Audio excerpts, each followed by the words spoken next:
Gloire au Seigneur, gloire à Dieu. Moi, je suis véritablement heureux d'être là.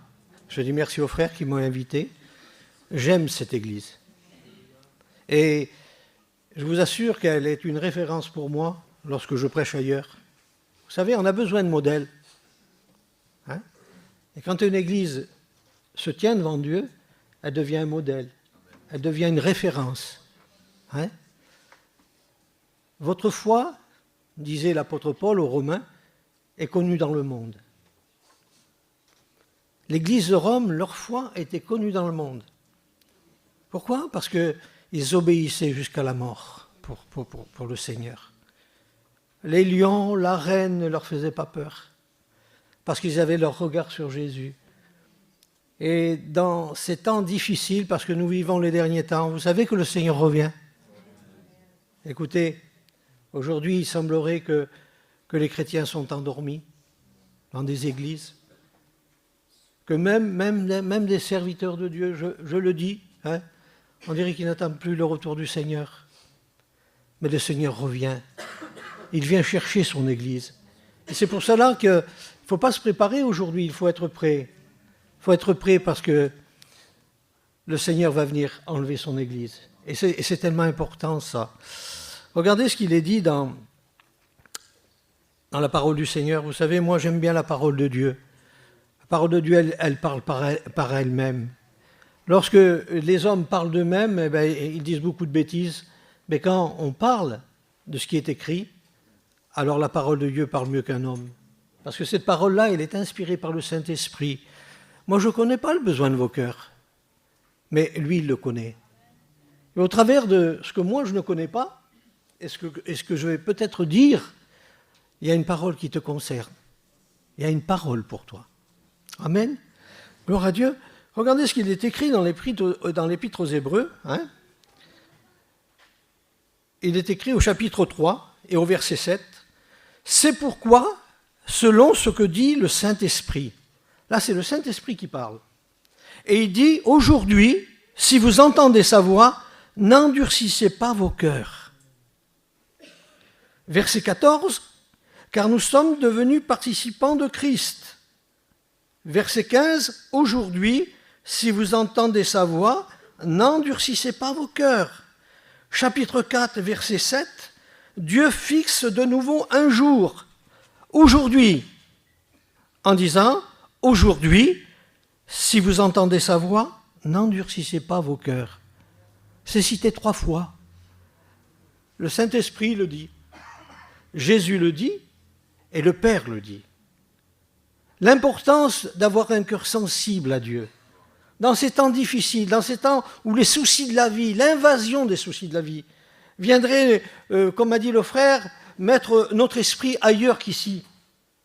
Ici, nous sommes là pour adorer Dieu ce matin, pour adorer le sacrifice de la croix, pour glorifier celui qui est mort, qui est ressuscité, qui a été élevé dans la gloire, et celui qui revient nous chercher. Quel bonheur de lui appartenir. Écoutez, il y a des maladies de partout aujourd'hui, mais nous avons un Seigneur qui guérit aussi. Je disais à Maëlle, ma petite nièce, elle avait la maladie dans la moelle épinière. Elle avait le leucémie en même temps. Elle avait des trous dans les os. La maladie lui a fait. Elle est totalement guérie. Les docteurs ne comprennent plus. Ils lui donnaient quelques mois. Ils lui disaient, dans quelques mois, vous n'êtes plus là. Mais ce que disent les hommes et ce que dit notre Dieu, on a un Dieu vivant. Comment ne pas l'aimer, Seigneur, hein? Vous savez, je disais aux frères, j'ai une liste de prières et je mets tous les noms. Hein? Il y a le nom de Rachel, là. Et c'est le matin, le midi, le soir, dans la nuit. Et je disais aux frères, tout à l'heure, on reçoit des messages sur le téléphone. Si vous avez 5 minutes, il ne faut pas prier 5 minutes. Non, il faut prendre à cœur nos frères, nos sœurs qui passent par la misère. Parce que nous avons un grand Dieu. Et il y a des guérisons qui se font. Et ça, c'est important. On vit un temps aujourd'hui, ça s'appelle le temps de la grâce. C'est le temps de la grâce. Mais le temps de la grâce va s'arrêter. On est dans la dispensation de la grâce. Après la dispensation de la grâce, c'est la grande tribulation. C'est le règne de l'Antichrist et du faux prophète. C'est un règne où il ne faut pas rester là. Mais pour ne pas rester là, il ne faut pas recevoir la grâce de Dieu en vain. La grâce de Dieu, elle n'est pas bon marché. J'écoutais quelqu'un qu'on lui disait « La grâce de Dieu n'est pas à bon marché ». Et lui disait « Non, la grâce de Dieu, elle est gratuite ». Mais moi, je veux vous dire que pour nous, elle est gratuite, mais pour Dieu, elle a coûté cher. Parce que ça coûte cher à un fils. Et pas n'importe quel fils, le Fils de Dieu. Celui qui vivait dans la gloire, celui que les anges servaient. La parole de Dieu nous dit, il s'est dépouillé. Il n'a pas regardé son égalité avec le Père, il s'est dépouillé, il s'est vidé. Et il est descendu sur la terre. Il s'est dépouillé de la gloire qu'il avait dans le ciel. Pour venir nous sauver, nous racheter du péché. Nous étions des condamnés à mort. Il n'y avait pas un juste, pas même un seul, mais lui dans sa grâce, et il est descendu. Il s'est dépouillé de tout, mais pas de son amour. Parce que c'est l'amour de Dieu qui a marché sur la terre. Dieu n'a pas d'amour, Christ n'a pas de l'amour, il est l'amour. Et cet amour a touché un jour notre cœur. Et cet amour de Dieu s'appelle la grâce. La grâce de Dieu, c'est un cadeau immérité, c'est une faveur imméritée. Mais la grâce de Dieu ne nous permet pas de vivre dans le péché. La grâce de Dieu va nous conduire dans un chemin qui s'appelle la sanctification, la sainteté. La grâce de Dieu aujourd'hui, elle est bafouée. Il y a des messages dangereux aujourd'hui, de marcher n'importe comment et de compter sur cette grâce pour être pardonné. Il y avait un pasteur dans l'Allemagne nazie, il s'appelait Bonhoeffer. Et les nazis avaient dit à tous les pasteurs, vous direz ce que nous on dit. Mais ce pasteur-là, c'était un serviteur de Dieu. Jésus vivait en lui. Et il a dit à ses collègues, vous prêchez la grâce de Dieu à bon marché. La grâce de Dieu à bon marché, elle dit, tu peux pécher tant que tu veux et compter sur cette grâce pour être pardonné. Et lui, il prêchait la véritable grâce de Dieu. Une grâce de Dieu qui nous conduit dans un chemin, dans la sanctification, dans la sainteté, dans l'obéissance à Dieu. Vous savez ce qu'on a fait? On l'a fusillé. Il est mort dans la foi. Mais quelle vie qu'il doit avoir auprès de Dieu. Hein? La vie de la terre, c'est une vie de misère. C'est un problème arrive, fini, un autre arrive. C'est la vie de la terre. Mais moi je dis, béni soit Dieu, celui qui a le Christ dans sa vie, pour vivre les épreuves de la terre. Quand j'ai passé par le deuil, la grâce de Dieu est venue. La grâce de Dieu est venue. La grâce de Dieu, elle a guéri mon âme. Elle a guéri mon âme, elle a guéri mes enfants. Elle a guéri mon foyer, la grâce de Dieu. La grâce de Dieu, elle m'a réconcilié avec le Père. La grâce de Dieu m'a montré tout l'amour que Dieu avait pour moi. La grâce de Dieu. La grâce de Dieu, c'est merveilleux. Et quand j'ai passé dans des moments terribles, là où on dirait que le ciel est fermé, alors la grâce de Dieu est venue me consoler. Et la grâce de Dieu aujourd'hui me donne l'espérance. L'espérance de voir mes bien-aimés. Parce que la parole de Dieu me dit que je ne suis pas comme ceux qui n'ont pas d'espérance. Au sujet de ceux qui sont partis, ceux qui sont décédés. Il dit, vous n'êtes pas comme ceux qui n'ont pas d'espérance. Hein? Parce que la parole de Dieu nous dit qu'à un signal donné, à la voix d'un archange, au son de la trompette de Dieu, les morts en Christ vont ressusciter. Et nous, les vivants, qui serons restés, nous serons changés. Et ensemble, nous irons à la rencontre du Seigneur dans les airs. Et puis, vous savez, quand l'Église va partir, eh bien, la tribulation va agir sur la terre. Quand l'arche de Noé s'est élevée, Noé et sa famille étaient à l'intérieur. Quand le déluge est tombé, l'arche s'est élevée. Pourquoi? Parce que le Seigneur ne nous a pas destinés à la colère, mais à la possession du royaume. Le déluge est tombé, l'arche s'est élevée. Lot est sorti de Sodome, le feu est tombé. Apocalypse chapitre 3, au chapitre 3, c'est la lettre aux 7 églises. Arrivé au chapitre 4, Jean entend une voix qui lui dit « Monte ici ». Et dit « Je vis une porte ouverte dans le ciel ». Et la voix que j'avais entendue me dit « Monte ici, je te ferai voir ce qui va arriver pour la terre ».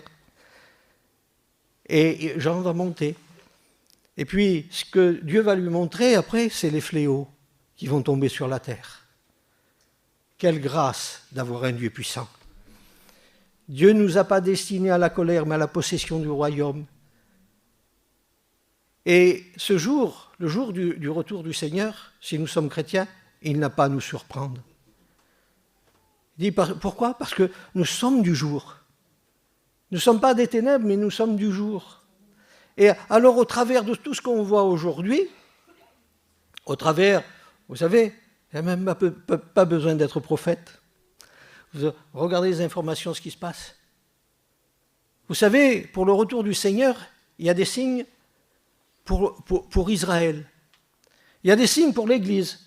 Il y a des signes pour la terre. Et il y a des signes pour les nations. Et tous les signes sont là. Tous les signes sont là. Il dit, quand vous verrez Jérusalem investie par les armées, Israël va être lâché de tout le monde, même des Américains, de tout. Et il y a une coalition qui est en train de se former, c'est les Russes et les pays arabes. C'est en train, c'est fait. Il y a des signes pour Israël. Il y a des signes pour l'Église. Comme l'éclair part de l'Orient jusqu'en Occident, ainsi sera l'avènement du Fils de l'homme, comme l'éclair. Un éclair, la rapidité. En un instant, en un clin d'œil, l'Église va être enlevée. Les signes sont là, les signes du temps d'apostasie, d'abandon de la foi, de fausses doctrines, de faux docteurs, de faux prophètes, de faux guérisseurs. Aujourd'hui, les gens se font des spécialités. Ce sont des guérisseurs. Mais non, ça n'existe pas dans la Bible. Ça n'existe pas. Le Seigneur a dit à ses serviteurs, vous imposerez les mains aux malades et les malades seront guéris. Il n'a pas dit tu, il a dit vous.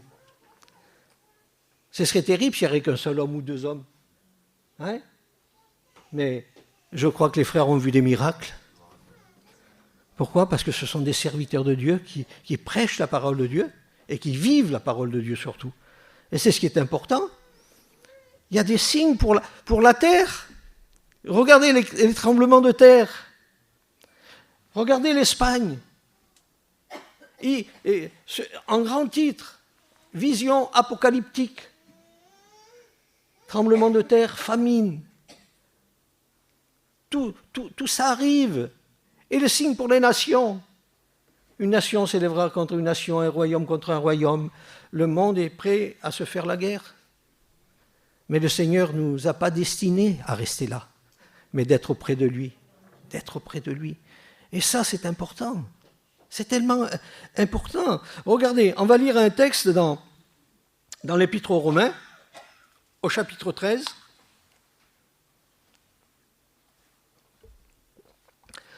On va lire au verset 8.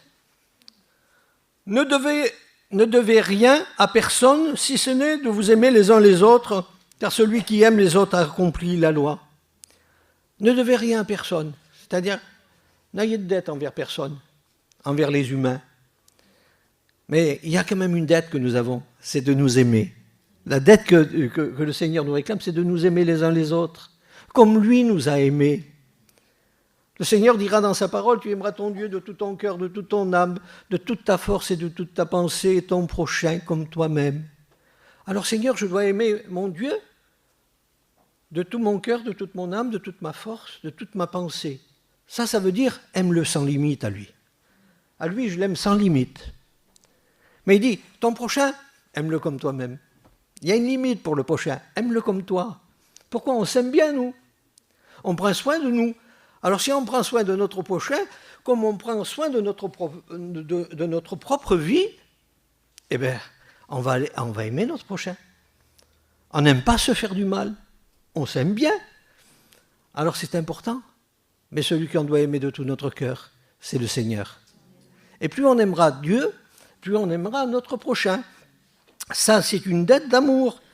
Il dit en effet le commandement, tu ne commettras point d'adultère, tu ne tueras point, tu ne déroberas point, tu ne convoiteras point, et ce qu'il peut encore y avoir se résume dans cette parole. Tu aimeras ton prochain comme toi-même. L'amour ne fait point de mal au prochain. L'amour est donc l'accomplissement de la loi. Et l'amour va être mis en relation avec le retour du Seigneur. Qu'est-ce qu'a dit le Seigneur? Parce que l'iniquité se sera accrue, l'amour du plus grand nombre se refroidira. L'iniquité. L'iniquité, dans le grec, ça se dit anomia. Et ce mot-là a donné en français le mot anomalie, une erreur. Et ce qui est une erreur dans la vie d'un chrétien, c'est l'injustice. Parce que l'iniquité, c'est traduit dans le grec par injustice. Un chrétien doit être juste. Il ne doit pas être injuste. Un chrétien ne fait pas de favoritisme. Un chrétien doit être juste envers tout le monde. Moi, si je suis juste pour les miens et pas pour les autres, ça s'appelle de l'injustice. Mais que ce soit mon fils, ma fille, si ça ne va pas, ça ne va pas. Je dois leur dire, mon fils, ma fille, ce que tu fais, c'est pas bien. Mais c'est tellement facile de dire à l'autre, ce que tu fais, c'est pas bien. Mais quand ça nous concerne, et vous savez ce que ça crée, ça? L'injustice crée que l'amour se refroidit, parce qu'on est déçu. Et le Seigneur vient chercher deux choses, l'amour et la foi. Quand je reviendrai, trouverai-je la foi? Alors Seigneur, comment faire, Seigneur?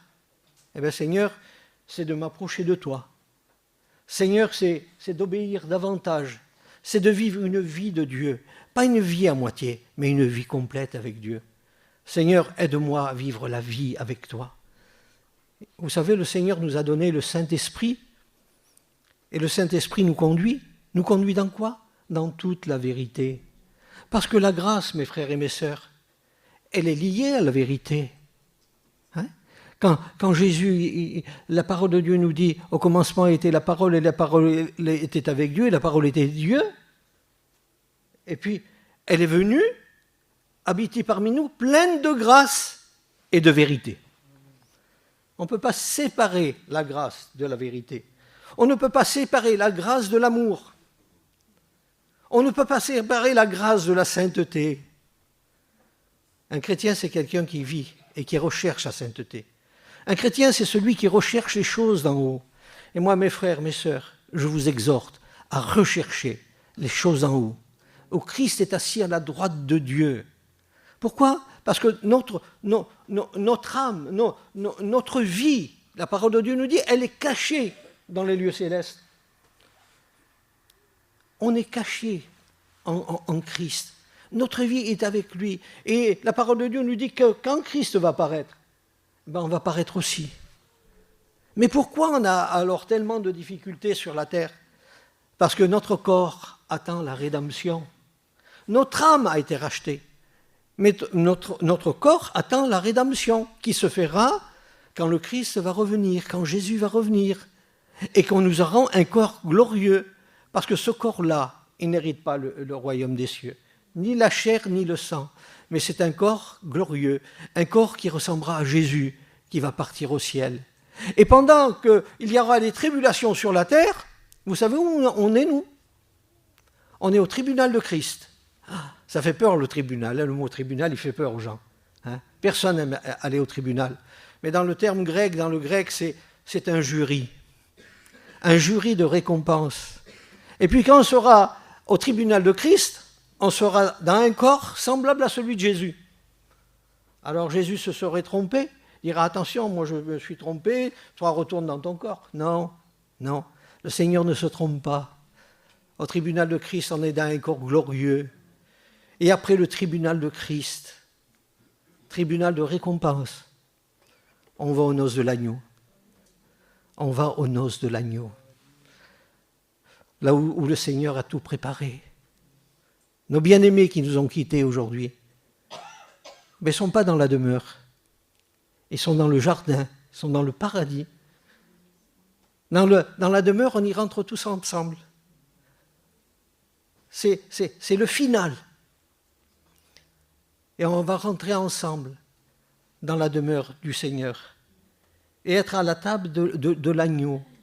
Il dit que lui-même nous servira. Vous imaginez un petit peu ça? Quelle gloire, Seigneur! Comment tu nous as aimés? Et comment ne pas t'aimer, Seigneur? La parole de Dieu, il faut la prendre tout entière. Hein? La parole de Dieu, c'est Dieu qui nous l'a donnée. Et toute l'écriture est inspirée de Dieu. Elle est utile pour convaincre. Hein? C'est tellement important, ça. Tellement important. Et puis, il est dit, cela importe d'autant plus que vous savez en quel temps nous sommes. Et il est dit, c'est l'heure de vous réveiller. Enfin du sommeil, car maintenant le salut est plus près de nous que lorsque nous avons cru. La nuit est avancée, le jour approche, dépouillons-nous donc des œuvres des ténèbres et revêtons les armes de la lumière. Marchons honnêtement comme en plein jour, loin des excès, de l'ivrognerie, de la luxure, de l'impudicité, des querelles et des jalousies. Mais revêtez-vous du Seigneur Jésus-Christ et n'ayez pas soin de la chair pour en satisfaire les convoitises. Cela importe d'autant plus que vous savez en quel temps nous sommes. Quand on parle de temps, ça peut être une journée, ça peut être un mois, des années, des siècles. Ça, c'est le temps en général. Mais après, il dit, c'est l'heure. C'est l'heure de vous réveiller. Église du Seigneur, c'est l'heure. Moi, ce que je vous dis à moi, je me le dis à moi. C'est l'heure de te réveiller, Manu. C'est l'heure de te réveiller. Les âmes sont en train de mourir. Nous avons des familles qui sont inconverties. Nous avons des frères, des cousins. Et puis, vous savez, un chrétien, ça parle de Dieu. Quand vous allez faire vos courses, un mot de Dieu. J'ai été travailler chez une dame, elle a perdu son mari. Et je lui disais, il y a de l'espérance dans la foi. Il y a de l'espérance en Jésus. Il faut parler de Jésus là où on est. C'est l'heure de vous réveiller. Et ça me rappelait quelque chose, moi. C'est l'heure de se réveiller. Je me rappelle de ma mère. Elle me faisait, Manu, c'est l'heure de te réveiller parce que tu vas rater l'école. Réveille-toi, tu vas rater l'école.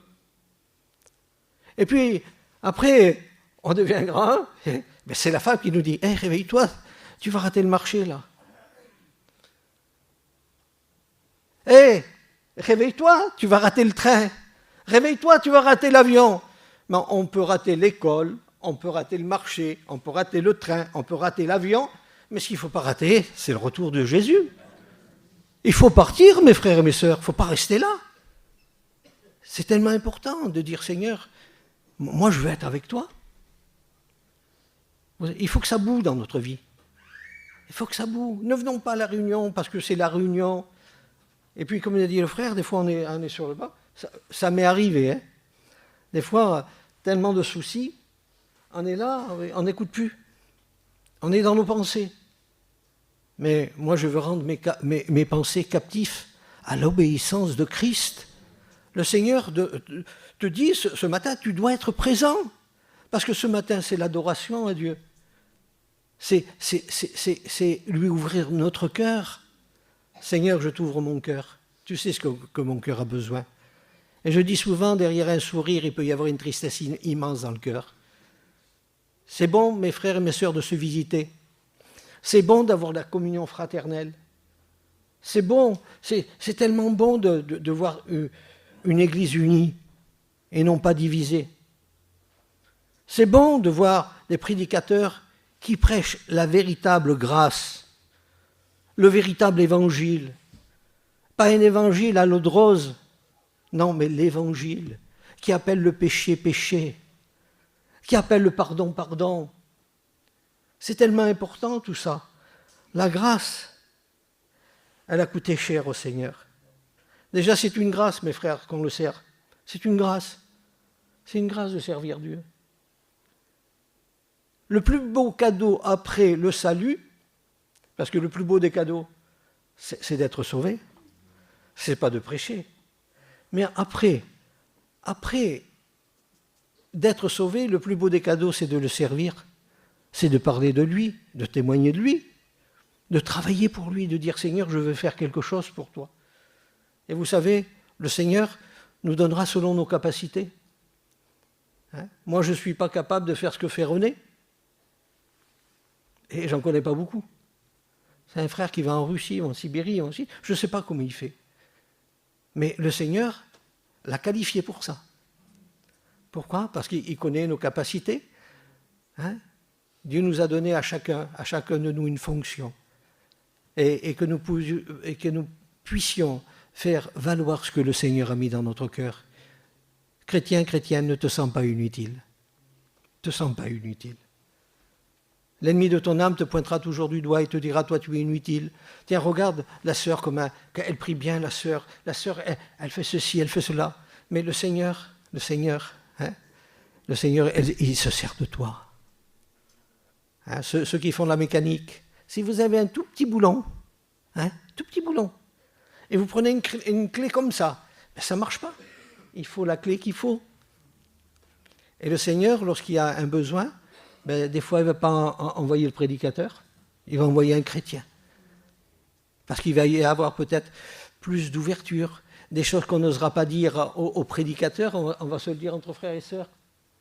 Et ça, c'est l'amour de Dieu. Parce que tout ce qu'on fait, on doit le faire par amour. Mes frères, mes sœurs, il faut un cœur rempli d'amour. Rempli d'amour. Regardez ce monde qu'on vit. J'ai jamais vu une méchanceté pareille. Alors moi, je conduis très mal. Alors, qu'est-ce que je me fais engueuler? Ils sont là, ils font ça. Et moi, merci. Écoutez, c'est un monde mauvais. Ils sont mauvais. Et puis, des fois, ils sont mauvais parce que c'est la vie qui les rend mauvais. Il y a des gens qui n'ont pas des vies heureuses. Alors, Seigneur, bénis-le. Bénis-les, Seigneur. Révèle-toi dans leur cœur et dans leur vie. C'est tellement important. J'ai pris quelques notes là, sur la grâce. La grâce, elle est gratuite. Elle est gratuite. Mais je ne peux pas employer le mot grâce pour dire fais ce que tu veux, marche comme tu veux, va où tu veux, emploie les mots que tu veux. Non, je ne peux pas employer ça. Un jour, il y a Napoléon qui traversait un village sur son cheval. Et une femme s'est jetée au guide de son cheval pour l'arrêter. Alors les soldats ont commencé à l'encercler. Et puis cette femme, il disait, je vous demande une grâce. Et Napoléon, il dit, pour qui une grâce? Il dit, pour mon fils. Et l'autre soldat, il dit, mais son fils, c'est un déserteur. Et les déserteurs, on les fusillait. Alors il a regardé cette femme, il dit, il ne mérite pas une grâce. Mais elle lui a répondu, s'il le méritait, ce ne serait pas une grâce. Et Napoléon a réfléchi, il lui a dit, c'est vrai, alors je lui fais grâce. Et c'est ce qu'il nous a fait. On était des condamnés à mort. Il nous a fait grâce. On ne le mérite pas. La grâce, c'est tellement important. Et puis, j'ai noté ça. Et dans la parole du Seigneur, la grâce nous enseigne à marcher et à vivre une vie de sanctification tous les jours de notre vie. Quand le père de Jean-Baptiste, Zacharie, va retrouver l'usage de la parole, parce qu'il est resté muet dans la présence de Dieu, il va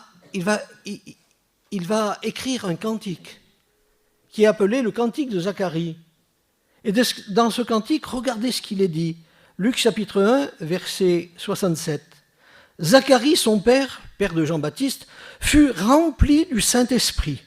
Et il prophétisant en ces mots, béni soit le Seigneur, le Dieu d'Israël, de ce qu'il a visité et racheté son peuple, et nous a suscité un puissant sauveur dans la maison de David son serviteur, comme il l'avait annoncé par la bouche de ses saints prophètes des temps anciens, un sauveur qui nous délivre de nos ennemis et de la main de tous ceux qui nous haïssent.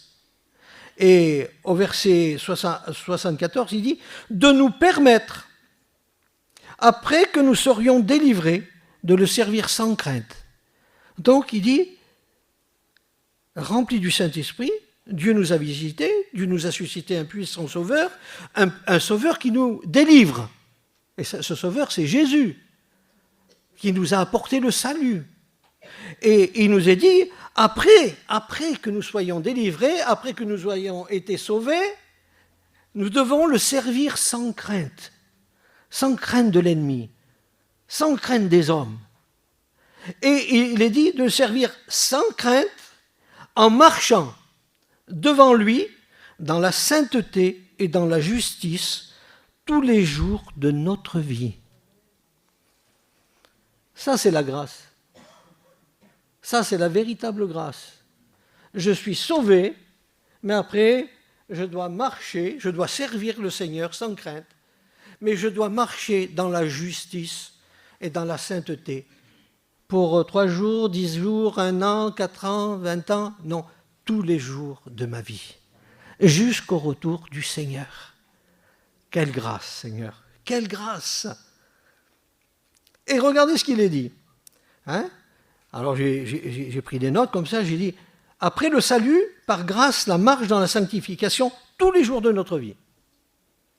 Est-ce que vous êtes d'accord avec ça? Je pense que vous êtes d'accord. Hein? On veut plaire au Seigneur. Alors, il est dit dans Tite 2,11, c'est un chapitre qui est bien connu, au sujet de la grâce. Car la grâce de Dieu, source de salut pour tous les hommes, a été manifestée. Et elle nous enseigne à renoncer à l'impiété et aux convoitises mondaines et à vivre dans le siècle présent selon la sagesse, la justice et la piété, en attendant la bienheureuse espérance et la manifestation de la gloire du grand Dieu et de notre Sauveur Jésus-Christ, qui s'est donné lui-même pour nous, afin de nous racheter de toute iniquité et de se faire un peuple qui lui appartienne, purifié par lui et zélé pour les bonnes œuvres. Et il y a 3 mots importants. C'est renoncer, c'est vivre et c'est attendre. Alors je renonce à quoi? Je renonce au monde et à ses convoitises. Je vis comment? Comme un chrétien, comme un enfant de Dieu. Je marche de progrès en progrès. Je marche comme un enfant de lumière. Je marche d'une manière digne du Seigneur. Et puis il est dit, j'attends. J'attends quoi? Le retour de Jésus. J'attends d'être avec lui.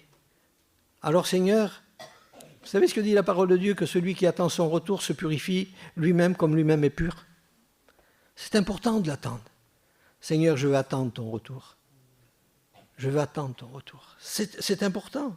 Et il dira ensuite, il s'adresse à Timothée, il lui dit, dis ces choses, exhorte et reprends avec une pleine autorité, que personne ne te méprise.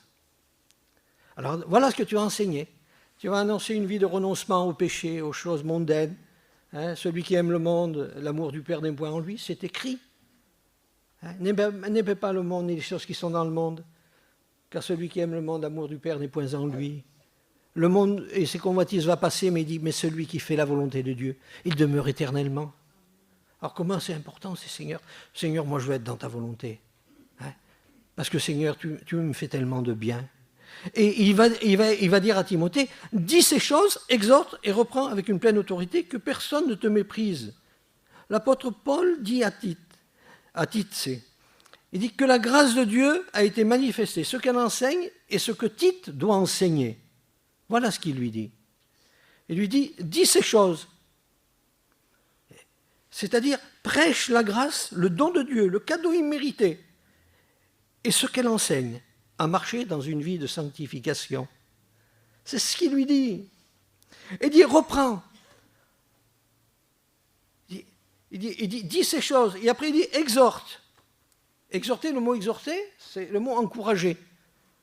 Exhorte. Alors, il lui dit, encourage à vivre l'enseignement de la grâce, à ceux qui veulent la vivre. À ceux qui veulent la vivre. Est-ce que vous voulez vivre l'enseignement de la grâce? Amen. Amen. Moi je dis Amen. Je veux la vivre, Seigneur.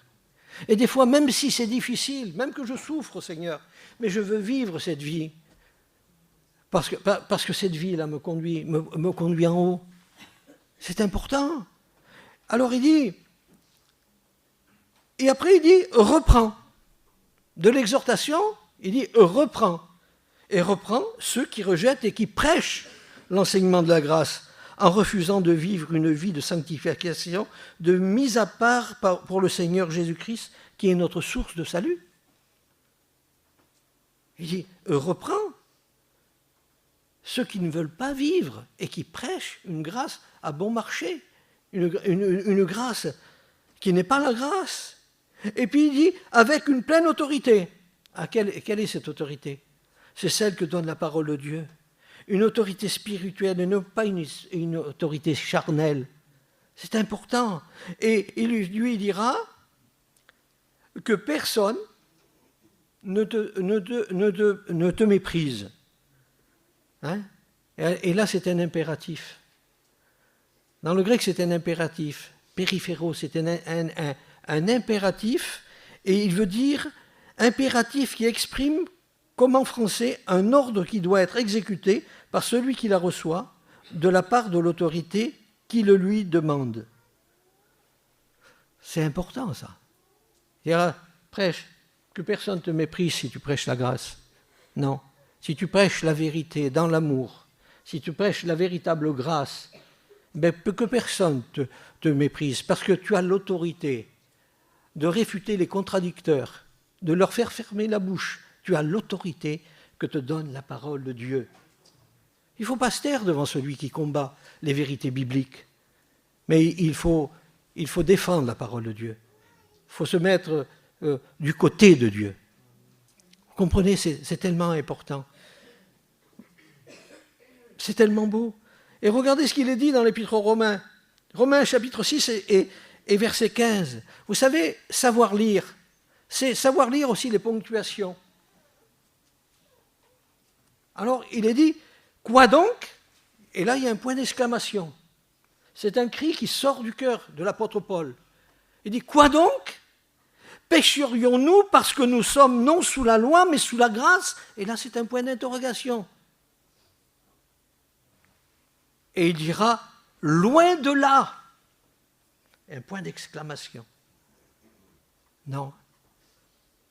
La grâce ne nous permet pas de vivre dans le péché. La grâce te permet de vivre une vie heureuse, une vie dans la lumière, une vie de sainteté. Et c'est tellement important. Le Seigneur revient, les signes sont là. Sentinelle, dit la parole de Dieu. Sentinelle, que dis-tu de la nuit? Et la sentinelle répond, le matin vient et le jour aussi. Vous en avez vu, vous, un jour qui est nuit et jour? Ça n'existe pas. Mais ce jour du retour du Seigneur, ce sera un jour qui sera ténèbres et lumière. Lumière pour ceux qui vont partir. Lumière pour les sauver. Sentinelle, qu'est-ce que tu dis de ce jour?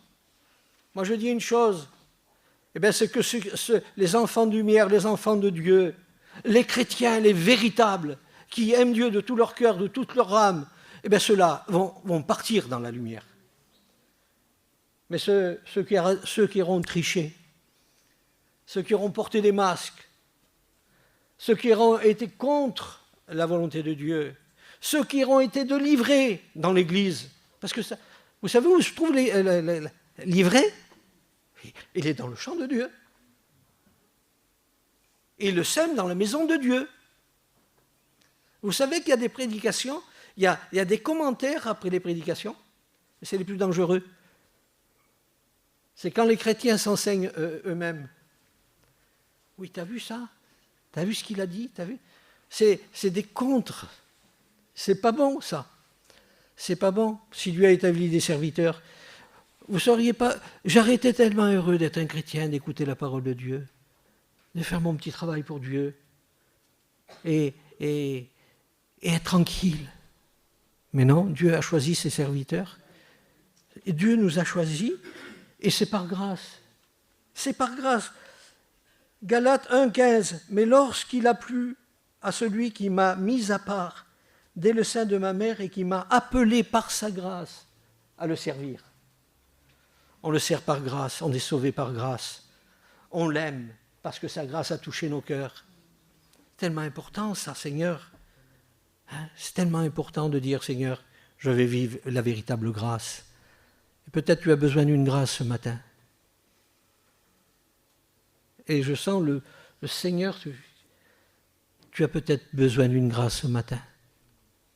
Tu passes une difficulté, tu passes par la maladie et tu t'attends à cette grâce. Et moi je te dis, attache-toi à cette grâce. Parce que la grâce à laquelle tu es attaché, c'est la véritable. Cette grâce, elle a un nom. C'est la personne de Jésus. Recevoir la grâce, c'est recevoir Jésus en personne. Cette grâce, elle a habité parmi nous.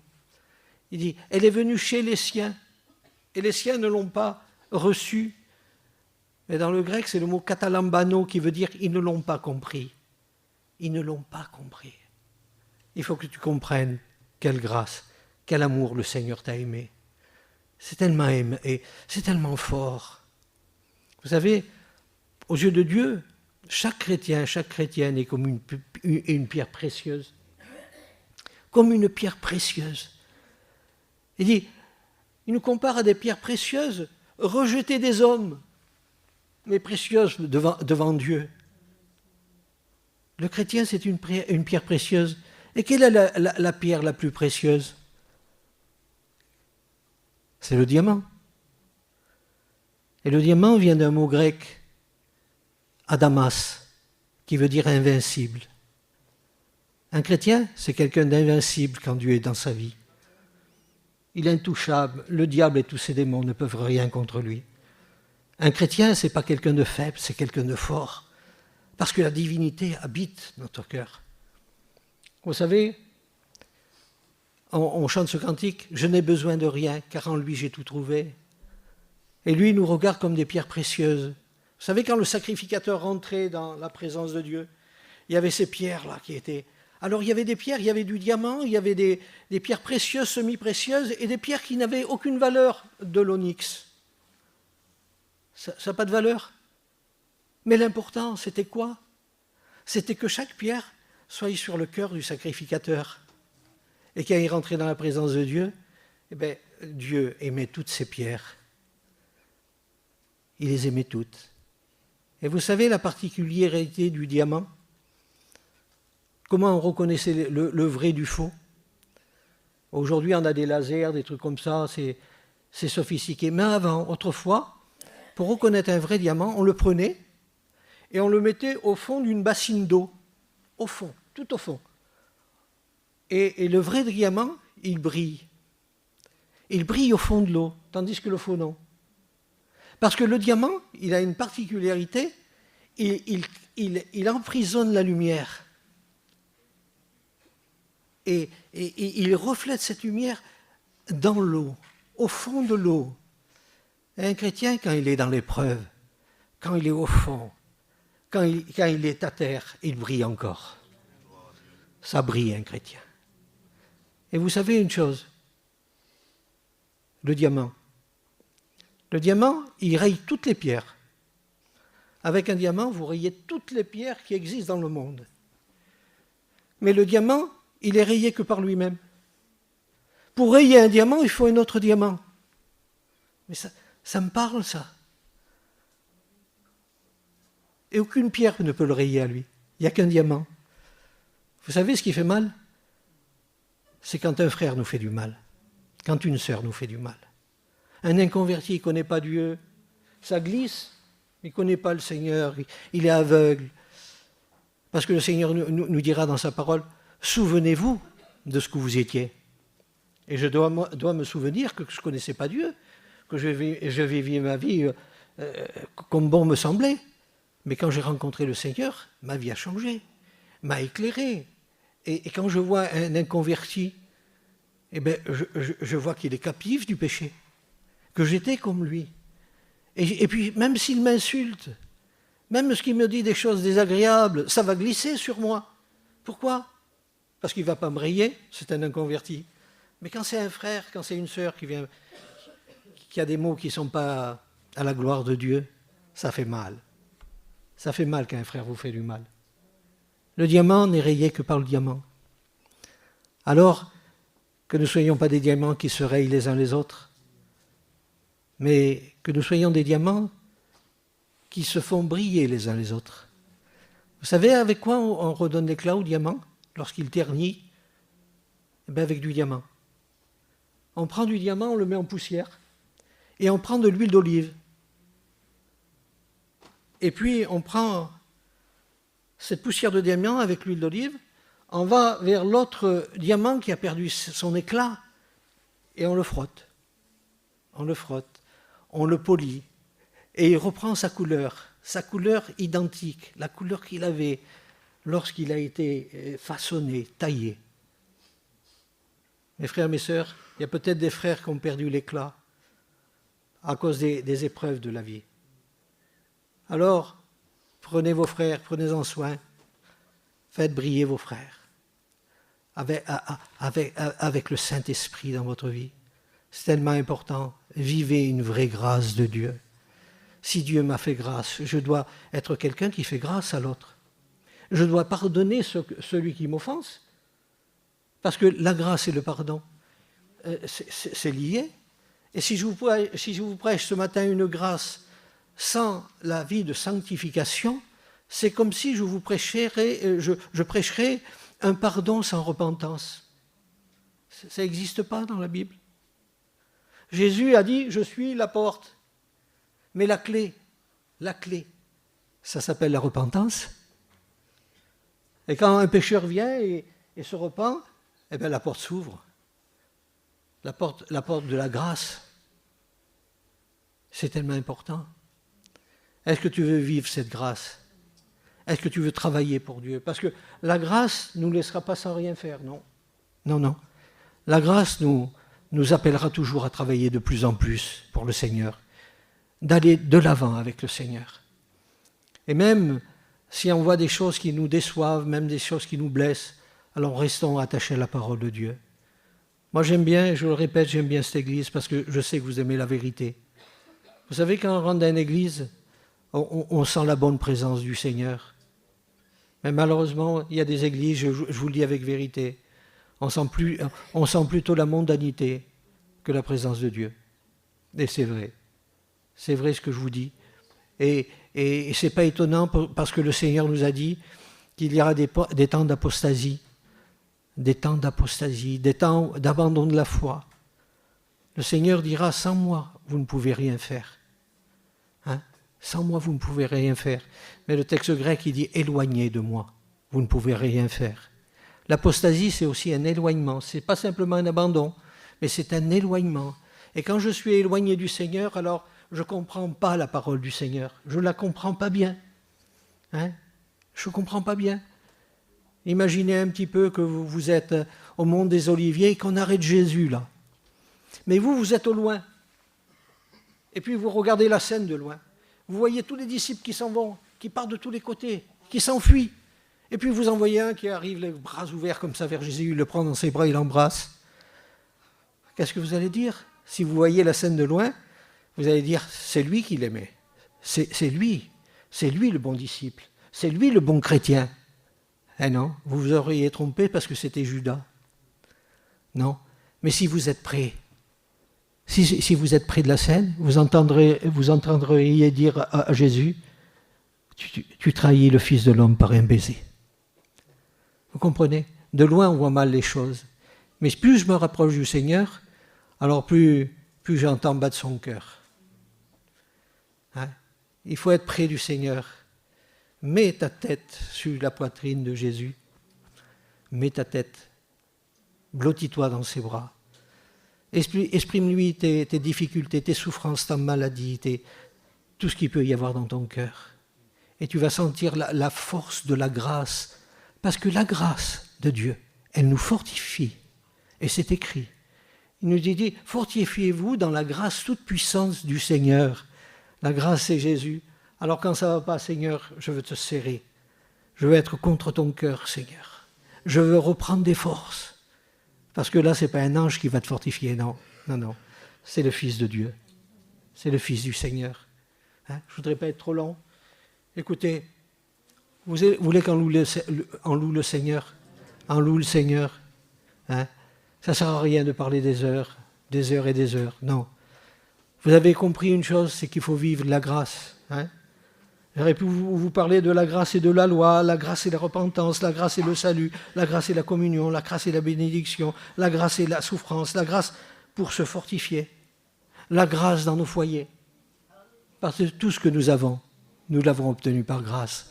Et ce matin, si tu es là, c'est la grâce, c'est encore un effet de sa grâce.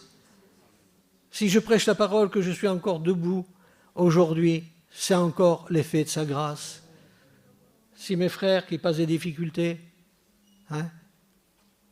Maël, les difficultés, mais c'est l'effet de la grâce, Maël, que tu es là. C'est l'effet de la grâce qui tient ton foyer. C'est l'effet de la grâce qui tient Rachel.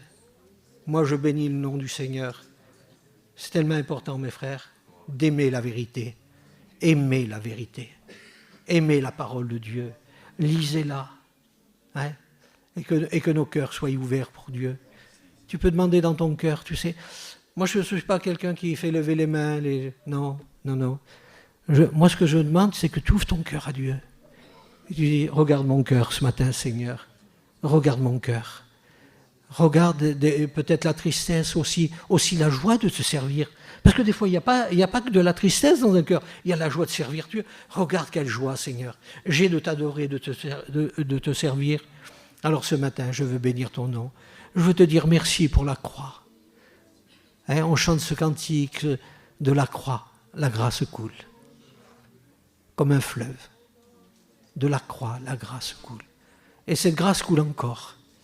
Alors tu peux te réfugier dans celui qui s'appelle la grâce. Tu peux t'abreuver à la source de son salut. Et que ton âme puisse se désaltérer ce matin. Vous l'avez compris, le Seigneur? Moi, je vais demander à mon frère, tiens, de prier le Seigneur. Tu viens prier le Seigneur? Viens prier le Seigneur. Viens. Merci, Seigneur. Merci pour la communion des frères, des sœurs. Merci pour ton amour, Seigneur, qui vaut plus que l'or. Toi la gloire, Jésus. Que ton nom soit béni, Seigneur. Merci pour la grâce, Seigneur. Si je suis ce que je suis, Seigneur, c'est par la grâce. Et je l'ai compris, Seigneur. Parce que sans toi,